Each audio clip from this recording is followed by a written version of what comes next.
বিসমিল্লাহির রহমানির রহিম। রহমত, মাগফিরাত ও নাজাতের সওগাত নিয়ে উপস্থিত পবিত্র মাহে রমজান।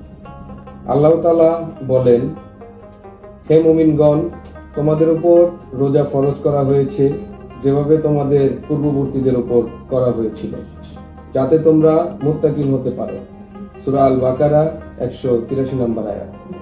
এবং রাসূলুল্লাহ সাল্লাল্লাহু আলাইহি ওয়াসাল্লাম বলেন, যে ব্যক্তি রমজান মাস পেল কিন্তু তার নিজের গুনাহ মাফ করতে পারল না, সে যেন ধ্বংস হয়ে যায়। তিরমিজি শরীফ। আমরা আমাদের রাষ্ট্রপতি শহীদ জিয়াউর রহমান ও 3 বারের প্রধানমন্ত্রী দেশনেত্রী আপসহীন নেত্রী বেগম খালেদা জিয়ার রুহের আত্মার মাগফিরাত কামনা করি এবং আল্লাহ তাআলা তাদেরকে জান্নাতুল ফেরদাউস দান করুক। আমাদের প্রধানমন্ত্রী জনাব তারেক রহমান যেন সততার সাথে রাষ্ট্র পরিচালনা করে, আমরা সেই প্রার্থনা করি, সেই দোয়া করি এবং সকলের কাছে দোয়া চাই। আমাদের গাজীপুর 1 আসন দীর্ঘ 35 বছর পর ধানের শীষের মনোনীত প্রার্থী মেয়র মুজিবুর রহমান জয়লাভ করেছেন।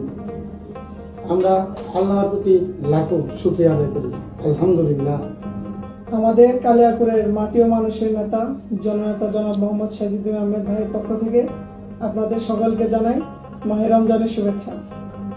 আপনাদের আশেপাশে যদি কোনো অসহায় ব্যক্তি থাকে যিনি রোজা রাখেন কিন্তু আপনার সেহরি করতে পারেন না, ইফতারি করতে কষ্ট হয়, দয়া করে আমাদেরকে জানাবেন।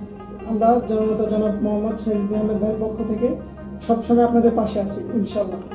আসুন আমরা একে অপরকে ক্ষমা করি এবং একে অপরের প্রতি সহানুভূতিশীল হই এবং দেশকে সামনের দিকে এগিয়ে নিয়ে যাই। আবারও সকলকে মাহে রমজানের শুভেচ্ছা জানিয়ে বিদায় নিচ্ছি। আসসালামু আলাইকুম।